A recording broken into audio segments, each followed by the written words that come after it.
Tudo bem, meus queridos? Professor Wellington, professor de informática, estou de volta com vocês hoje para uma aula de Linux. Hoje estaremos aprendendo sobre os conceitos iniciais de Linux, sobre a base do Linux. As pessoas têm muita dificuldade com esse sistema operacional e aí eles falam assim, nossa, é um sistema muito difícil de trabalhar, professor. Não é isso. O problema do Linux é que a grande maioria das pessoas não trabalha com esse sistema operacional. A grande maioria, isso desde a década de 80, trabalha com o sistema operacional Windows. E o Linux, ele veio aí para ajudar. Vou dar várias dicas para vocês durante essa aula, tá? Então, acompanhe comigo na tela. Hoje estaremos falando então, de Linux, conceitos iniciais, ok? Segue a gente lá no Instagram, @prof.ribeiro. Prazer ter você lá em minha rede social. Então, para a gente começar a falar de Linux, primeiro eu vou mostrar para vocês essas gracinhas aqui. Olha que legal, né? São os pinguins. Olha para mim. Gente, pinguim é o símbolo do Linux. Assim como a gente tem lá no Windows o símbolo do Windows, a janela, aqui no Linux o símbolo é o pinguim, tá? Então, o mascote do Linux é o pinguim. Só que observe um detalhe. O Linux é um pouco diferente quando se compara com o Windows, porque ele tem algumas vertentes. Primeira vertente que você vai anotar, o Linux ele é um sistema operacional livre. Preste muita atenção nisso, porque tem gente que confunde livre, gratuito, open source. Tá, vamos entender aqui. Livre no quesito que você está livre para utilizar esse software, fazer alterações nesse software. E além de ser livre, o Linux também é gratuito. Preste muita atenção, o software é gratuito. Mas pode acontecer uma cobrança na sua manutenção. Como assim, professor? Como o Linux é um software livre, se a pessoa tiver um conhecimento, ela pode pegar ele e fazer uma mudança geral nele, na aparência, nos conceitos de visualização, de buscas de arquivos, ele pode fazer uma série de alterações. E aí, talvez você não sabe operar esse sistema, o que é que eles fazem? Eles cobram um treinamento. Treinamento eles podem cobrar, o que eles não podem cobrar é o quê? O software, tá? Então, se vir alguma questão para você já perguntar o que é o Linux, primeira resposta, ele é um sistema operacional. Segunda, se perguntar para você, esse Linux, ele é um software gratuito? Perfeito, ele é um software gratuito. E além disso, ele é um software livre. Livre é sinônimo de poder alterar, poder mudar. Então, se você tem um conhecimento técnico, você pode entrar lá na internet, pegar o código que está disponível do Linux e fazer as alterações, ok? Nesta aula eu vou estar mostrando para vocês da onde que surgiu o Linux, como é que foram os passos que chegou no Linux até hoje, perfeito? Então acompanhe aqui na tela, já está aí, deixei para vocês, ó. Então o Linux ele é um código aberto, open source, ele é um software livre, ele é gratuito, tá? Então preste atenção, esse software open source é o código aberto, tá? É o que estou falando para você, que as pessoas podem entrar lá na internet, pegar esse código e fazer as alterações que se acharem necessária em cima dele. Perfeito? Tá me acompanhando? Tá? Isso é muito importante. Outro detalhe que eu quero que você entenda é que é o seguinte, o Linux ele também tem alguns modelos, tá? Que a gente fala, a depender de quem desenvolveu essa mudança no Linux, como eu disse, por ele ser um open source. Então, você vai ver que tem aqui, eu já coloquei aqui alguns símbolos, depois eu vou falar melhor para vocês, mas ó, eu tenho o SUSE aqui, ó, Fedora, tá? Ubuntu, que é muito utilizado, a gente usa muito na Universidade Federal, tá? Tem o Mandrive, tá? Tem o Red Hat, tá? Que também é um tipo de Linux. Então existem vários tipos de Linux no mercado hoje. Então, esses sistemas operacionais, todos são Linux, a diferença é no quesito aparência, no quesito de organização de sistemas, então é isso aí que vai estar mudando, perfeito? Beleza? Tá, aí você vai me perguntar assim, professor, mas como que surgiu o Linux? Vou te falar agora, preste atenção, ó, o Linux, ele tem uma base, tá, lá com um carinha chamado Linus Torvald, tá vendo aqui, ó? Linus Torvald. Linus Torvald, ele que criou, que desenvolveu esse sistema operacional Linux. Então, ele é um finlandês e ele utilizou, então, de algumas ciências, tá? E a gente chama de ciência da computação, tecnologias para desenvolver esse sistema. E esse sistema, ele foi baseado todo no Unix, que era um outro sistema operacional. Então, esse Linux Ele foi baseado inicialmente no Unix, posteriormente foi para o Mix, tá? E foi desenvolvido por Andres Tannenbaum. Este cara aqui, Andres Tannenbaum, foi que desenvolveu esse Minix, ok? O Linux foi desenvolvido pelo Linus Torvalds, ok? Disponibilizou então esse Linux, algumas versões dele surgiu já na década de 90, em 1991, a versão nem era 1.0 ainda, a versão era 0.2, e ele tinha algumas situações para a gente trabalhar no dia a dia. Ele tinha lá o compilador, o bash, alguns compressores, e tudo isso, olha aqui para mim, já pronto para o uso. Gente, nada do que a gente vê hoje no Linux. Aqui era ainda uma base do Linux. A ideia inicial era realmente comandos, você só digitava alguns comandos, ele trazia. Por quê? Preste atenção, eu estou falando de um sistema operacional, aqui da década de 90. Na década de 90, o sistema operacional que existia era o Windows 1.0 e 2.0, que trabalhavam sobre uma camada do MS-DOS, camada de comandos também. Então o Linux surgiu baseado nisso. E claro, ele era um software mais voltado para aquela pessoa que já tinha um certo conhecimento de tecnologia. E ele foi evoluindo, tá? Ele foi evoluindo e essa evolução deu-se graças à sua licença, que é gratuita. E essa licença do Linux cai muito em prova, é a licença GPL. Acompanhe comigo na tela aí, ó. Licença GPL ou GNU, tá? Que a gente também chama ela de General Public Licença.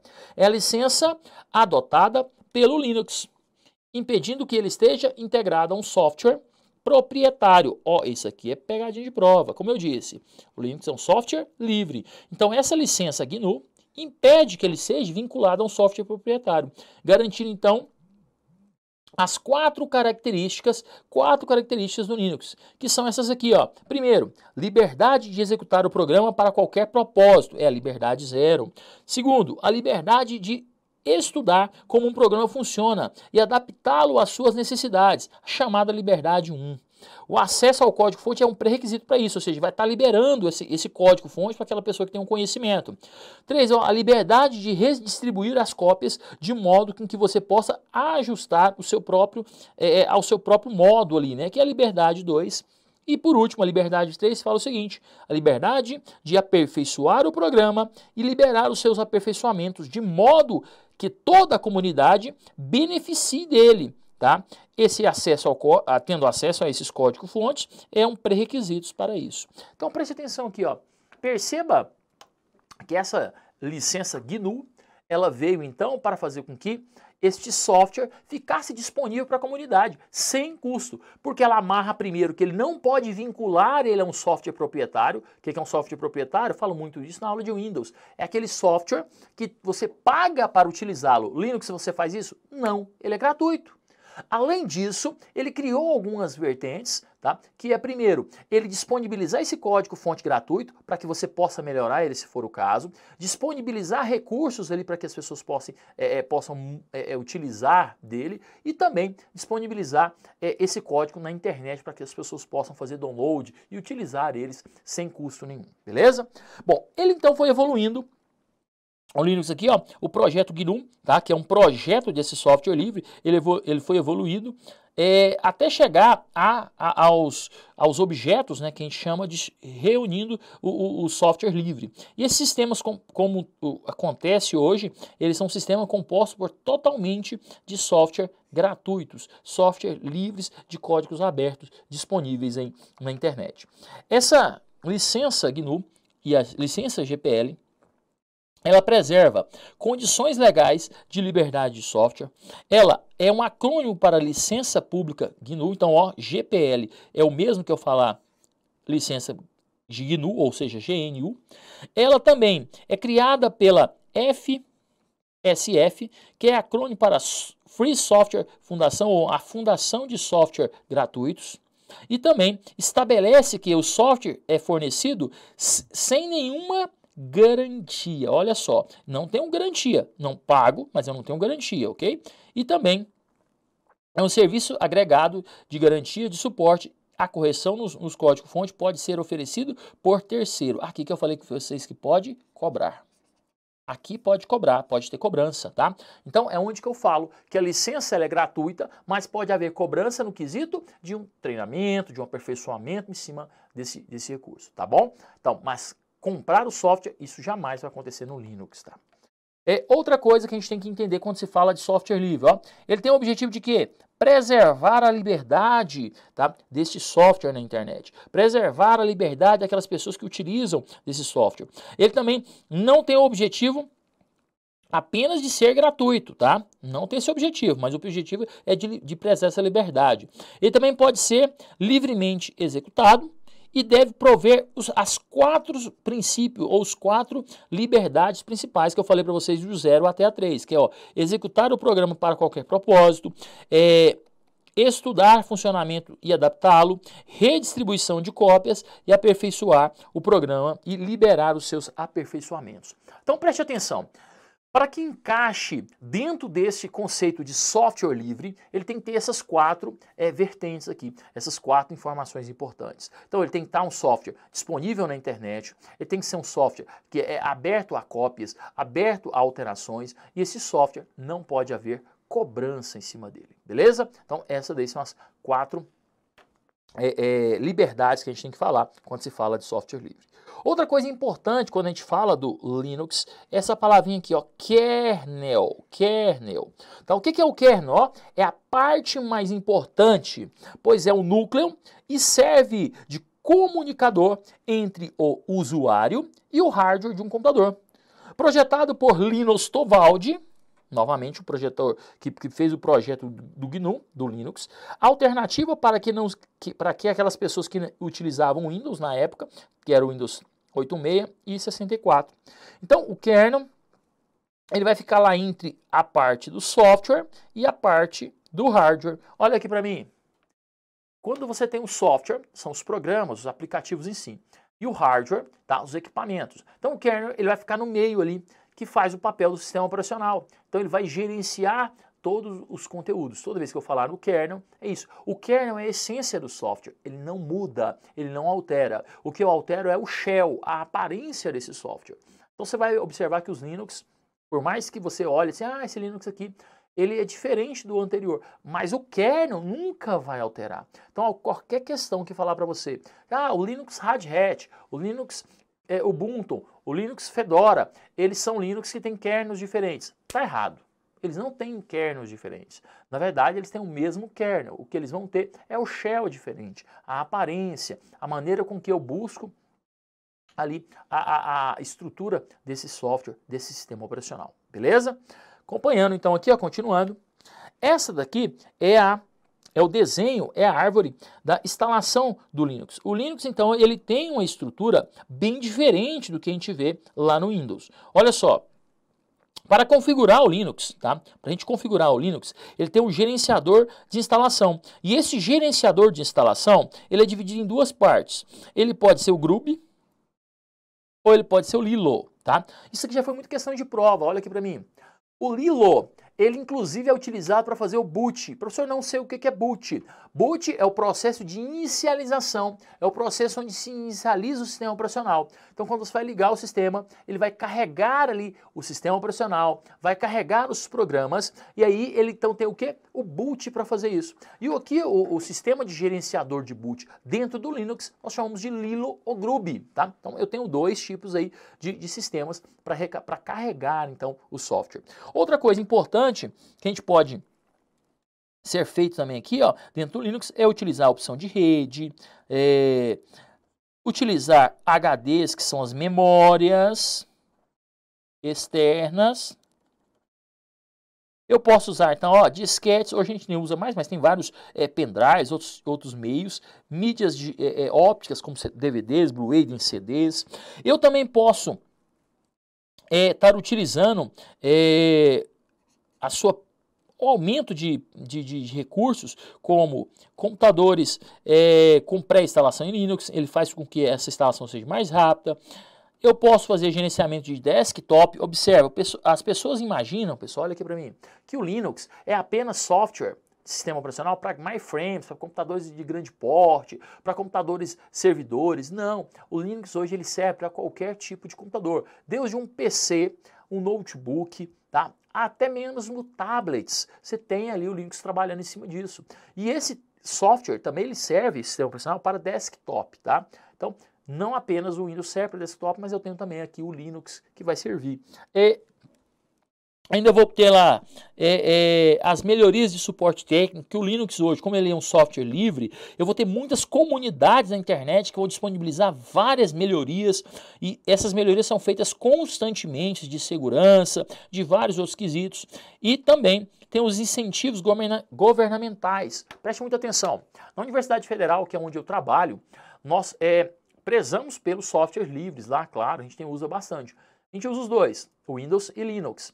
Mas o Linux ele tem uma grande vantagem porque não se paga para utilizá-lo. Então você imagina, pode parecer pouco, mas sistema operacional Windows vai custar em média R$600, R$500 uma licença.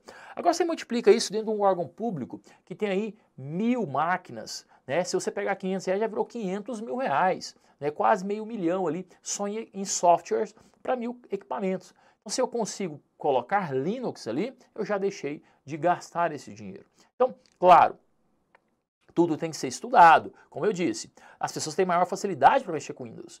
Então, se eu tiver uma equipe que não sabe mexer com Linux, às vezes também não vale tanta pena assim, porque eu vou gastar com treinamentos. Tem que ser analisado todo esse quesito aí, beleza?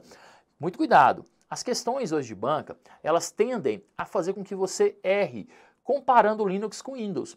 Por exemplo, como eu disse aqui, o Linux ele está em um código aberto, está disponível na internet. Então, vai falar para você que ele é mais seguro. E eu não posso afirmar isso, tá? Não afirmo que o Linux é mais seguro.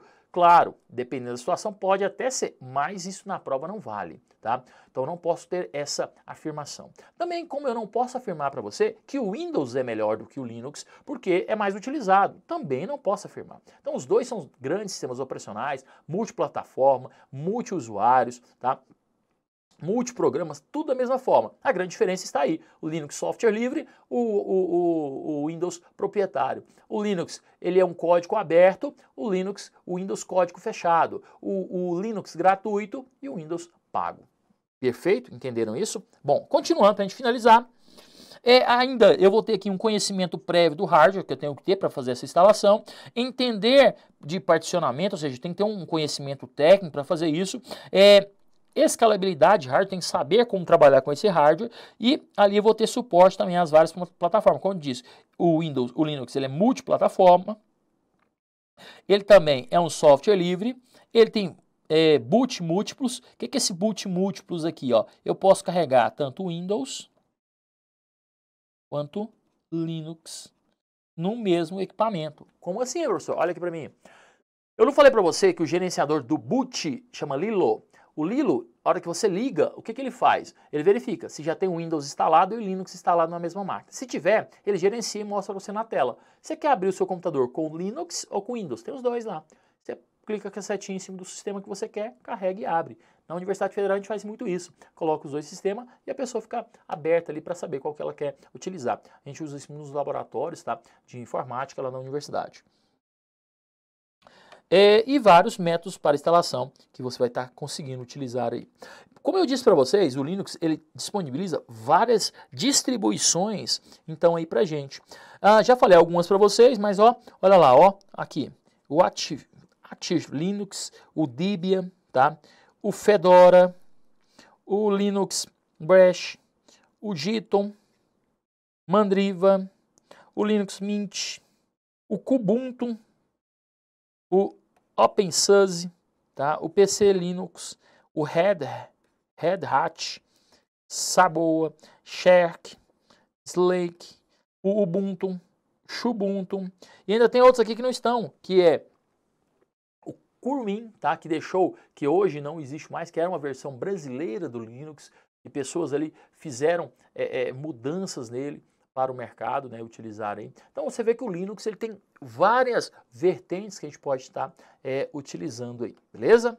Bom, e outra coisa que a gente tem que entender quando se trabalha com Linux, olha para mim, outra coisa que a gente tem que entender é que o Linux ele trabalha de maneira diferente nos arquivos do que no Windows.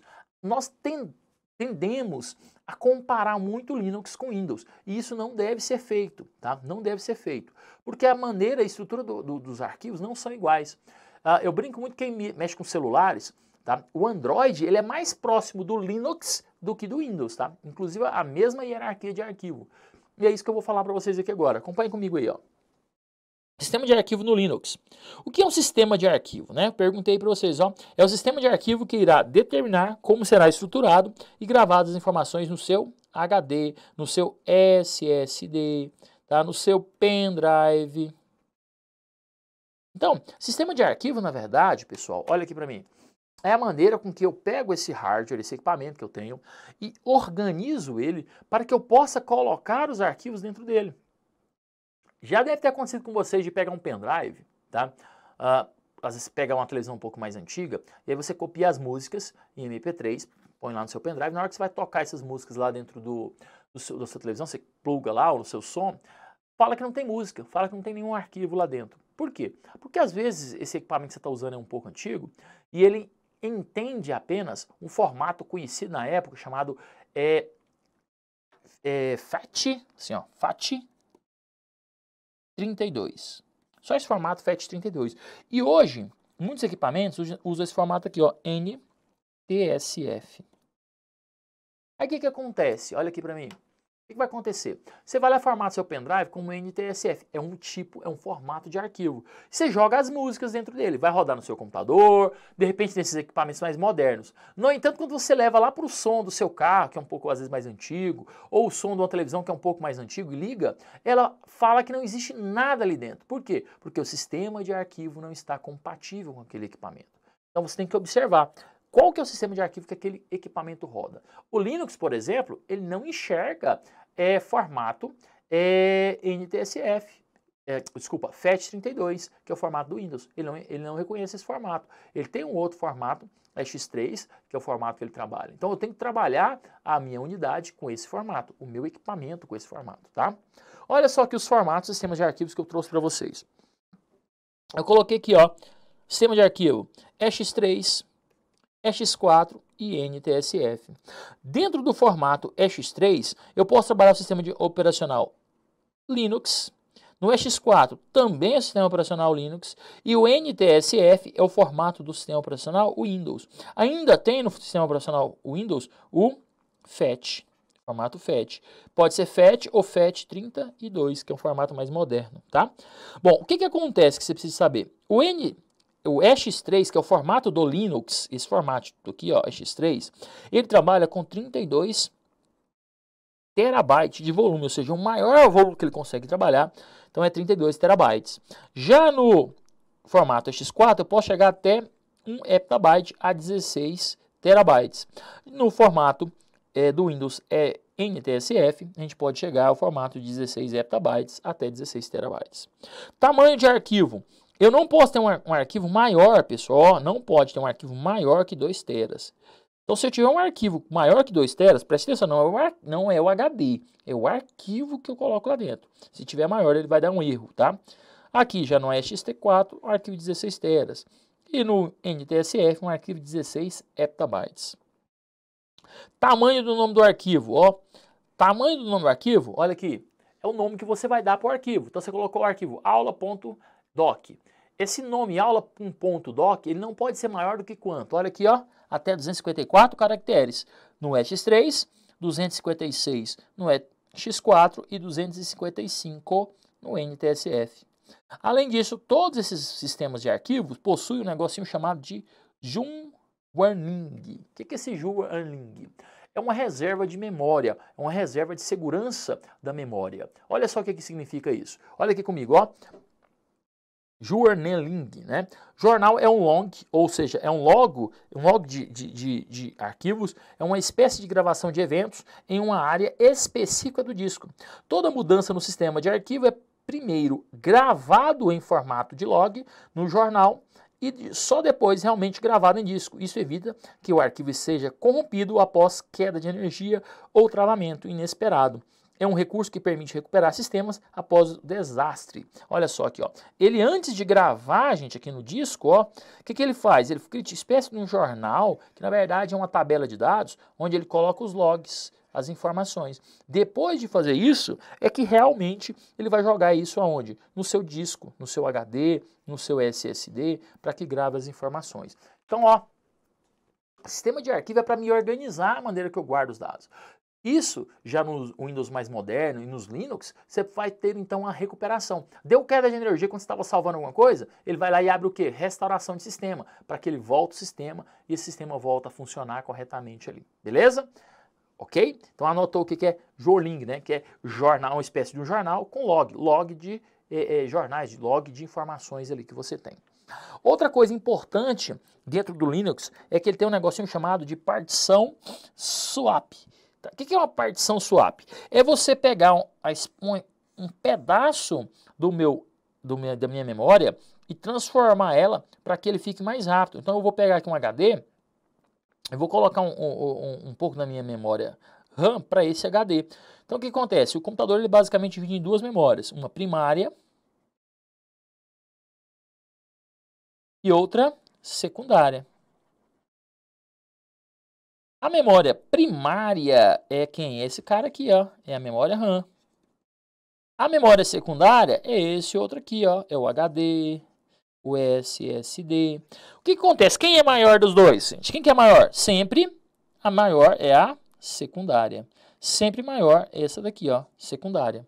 Aí o que acontece? Como ela é a maior e a primária é menor, eu posso criar uma memória swap para fazer com que a minha memória em SSD se transforme em memória principal durante um período, tá? Isso aqui faz com que o computador fique mais rápido. Quando estoura ali a quantidade de memória, quando a minha memória principal está muito cheia por rodar muitos programas ao mesmo tempo, ele usa então essa memória de swap para fazer com que ele fique mais rápido um pouco. Isso é a memória que a gente chama partição em swap ou expansão em swap, tá? Ele vai então fazer com que a memória secundária seja expandida para se transformar em memória primária. Isso é muito comum aí nos celulares hoje em dia, tá? Para que possa rodar uma série de programas e o celular não pare de funcionar. Claro que se torna mais lento aquele programa, mas ele não para totalmente, ele continua funcionando sem problema nenhum. Algumas características do sistema operacional Linux é que ele tem um recurso que nós chamamos de recurso gráfico. E as pessoas falam assim, como assim, professor? Recurso gráfico? O Linux não era só de comandos? Não é só comandos? Vou te falar, não. Gente, olha aqui para mim. O Linux não é só comando. A base dele, claro, é comandos. Mas ele foi criado ali também até para ter uma aceitação hoje no mercado, uma interface gráfica através da interação com o mouse, com o teclado, através de janelas, através de botões, para que nós não precisamos ficar só digitando comandos. E aí foi criado. E essa interface gráfica do Linux tem nome, tá? É dado alguns nomes a ele e são esses aqui, ó. Uma interface gráfica muito conhecida é a GNOME, ou GNOME, a interface gráfica KDE, a interface gráfica Sinon Desktop, a interface gráfica Mat Desktop, a interface gráfica XFCE, a Python, tem ainda a Deepin Desktop, e a mais conhecida, pessoal, a mais utilizada, sem sombra de dúvida, a X-Windows ou a X11, tá? Essa daqui, sem sombra de dúvida, é realmente a mais utilizada no mercado, é a interface gráfica mais utilizada. Então, quando você ligar o Linux hoje, por isso que tem muito Linux que a hora que você liga, ele é a cara do Windows. Parece o Windows. Por quê? Porque ele usa uma dessas interfaces gráficas. Lembra, o kernel é o mesmo. O que mudou foi a interface gráfica. Quem é a interface gráfica? A gente chama ela de Shell, tá? Que aí entra algumas interfaces gráficas do sistema operacional Linux. Outra coisa que eu quero que você anote, isso aqui despenca em prova, são as características do Linux. O Linux, ele é o quê? Multitarefas real. Como assim, professor, multitarefas real? Olha só, quando você abre uma tarefa, digamos que você abre um editor de texto, você pode abrir um editor de música, um editor de vídeo, pode abrir um browser para navegar na internet, tudo ao mesmo tempo, de forma real. Ele processa esses recursos separadamente, tá? Independente. Isso é a questão quando eu falo multitarefas. Além disso, ele também é multiusuário, permitindo a instalação e a utilização de vários usuários do mesmo equipamento. Ele suporta a nomes e extensões de arquivos de pastas de 255 caracteres. Outra coisa importante é que se você estiver trazendo um arquivo lá do Windows para dentro do Linux, ele vai reconhecer sem problema, ó, porque o formato é 255 caracteres, ele consegue. Ele é case sensitive. Olha só, isso aqui é muito importante. Olha para mim. Isso é muito importante. Porque lá no Windows, o Windows não é case sensitive. O Linux é. Então o que acontece? Para o Linux, se você escreve assim, ó, olha aqui, se você escrever para o Linux assim, ó, aula em maiúsculo, e eu escrever assim, ó, aula em minúsculo, para o Linux, isso aqui são coisas diferentes, tá? São diferentes. Então o que isso vai acarretar? Vai acarretar que se você criar uma pasta com o nome aula maiúscula no Windows, no lugar, e nesse mesmo lugar você criar uma outra pasta com o nome de aula em minúsculo, ele aceita, ele permite, para ele é coisas diferentes. Se você escrever aula com a primeira letra maiúscula e aula com a primeira letra minúscula, são coisas diferentes. Lá no Windows, isso não acontece. No Windows, ele não é case sensitive, ele não tem diferença letra maiúscula de minúscula, tudo é a mesma coisa, tá? Isso é muito importante na prova. Já vi questão de prova, fala o seguinte, o Linux é um sistema operacional case sensitive, o cara fala assim, pô, o que é isso? É ou não é? O Linux é case sensitive sim, já o Windows não, tá? Então case sensitive é quando ele diferencia letras maiúsculas de letras minúsculas, ok? Bom, e com isso a gente encerra aqui a parte de conceito inicial de Linux, onde eu tinha para falar para você essa parte introdutória, ok? Espero que você tenha entendido isso. Te vejo numa próxima aula. Fique com Deus. Abraço.